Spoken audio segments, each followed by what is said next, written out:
Hi friends, ನಾನಿವತ್ತು ಖಾರ ಪೊಂಗಲ್ ಹೇಗೆ ಮಾಡೋದು ತೋರಿಸ್ತೀನಿ ಬನ್ನಿ. So first half cup of moong dal ಹೆಸರುಬೇಳೆನ ಚೆನ್ನಾಗಿ ತೊಳ್ಕೊಬೇಕು. ಚೆನ್ನಾಗಿ ಈ ರೀತಿ ವಾಶ್ ಮಾಡ್ಕೊಳ್ಳಿ 2 ಟೈಮ್ಸ್. ನೆಕ್ಸ್ಟ್ ಅದಕ್ಕೆ 1 ಗ್ಲಾಸ್ ಆಫ್ ರೈಸು ನಿಮಗೆ ಎಷ್ಟು ಬೇಕು ಅಷ್ಟು ಆ್ಯಡ್ ಮಾಡಿಕೊಂಡು ಅದನ್ನು ಕೂಡ ಚೆನ್ನಾಗಿ ವಾಶ್ ಮಾಡಿಕೊಡಿ 2 to 3 ಟೈಮ್ಸು.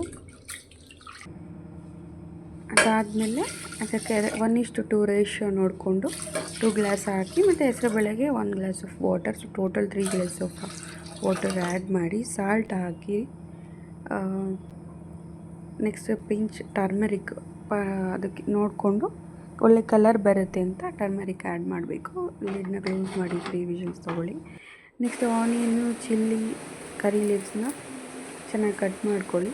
ನೆಕ್ಸ್ಟ್ ಈಗ ಒಗ್ಗರಣೆಗೆ ಆಯಿಲ್ ಆ್ಯಡ್ ಮಾಡಿ 3 to 4 spoons of oil.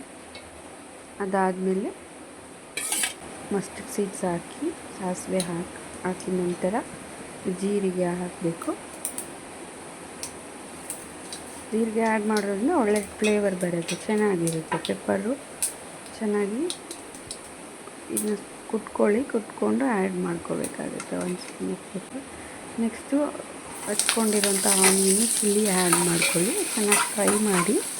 Next ginger ತುರಿದಿಟ್ಕೊಂಡಿರೋಂಥ ಜಿಂಜರ್ನ ಆ್ಯಡ್ ಮಾಡಿ ಫ್ರೈ ಮಾಡ್ಕೊಳ್ಳಿ. ಫ್ರೈ ಆದಮೇಲೆ 1 ಸ್ಪೂನ್ ಆಫ್ ಸಾಲ್ಟ್, ನಿಮಗೆ ಎಷ್ಟು ಬೇಕು ಅಷ್ಟು ರುಚಿಗೆ ತಕ್ಕಷ್ಟು ಉಪ್ಪನ್ನು ಹಾಕಿ ಚೆನ್ನಾಗಿ ಫ್ರೈ ಆದ ನಂತರ next coconut pinch turmeric add ಮಾಡಿ before that ಕಲರ್ಗೆ.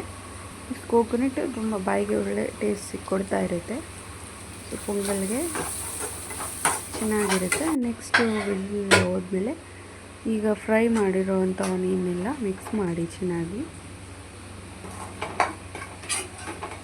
Step by step ನಾನು ನಿಮಗೆ ಹೇಗೆ ಮಾಡೋದು ಅಂತ ತೋರಿಸಿದ್ದೀನಿ, ಫಾಲೋ ಮಾಡಿ. ಮತ್ತು ಇದಕ್ಕೆ 1/2 ಗ್ಲಾಸ್ ಆಫ್ ವಾಟರ್, ನಿಮಗೆ ಎಷ್ಟು ಬೇಕೋ ಅಷ್ಟು ಸ್ಮೂತ್ ಆಗೋ ಥರ ಕನ್ಸಿಸ್ಟೆನ್ಸಿ, ಸ್ಮೂತಾಗಿ ಸ್ವಲ್ಪ ಮೆತ್ತಗೆ ಇರಬೇಕು, ಸಾಫ್ಟಾಗಿ.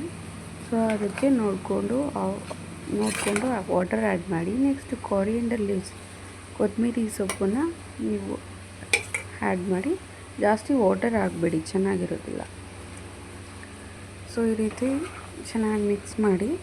ಈಗ super and tasty pongal ready. Thank you.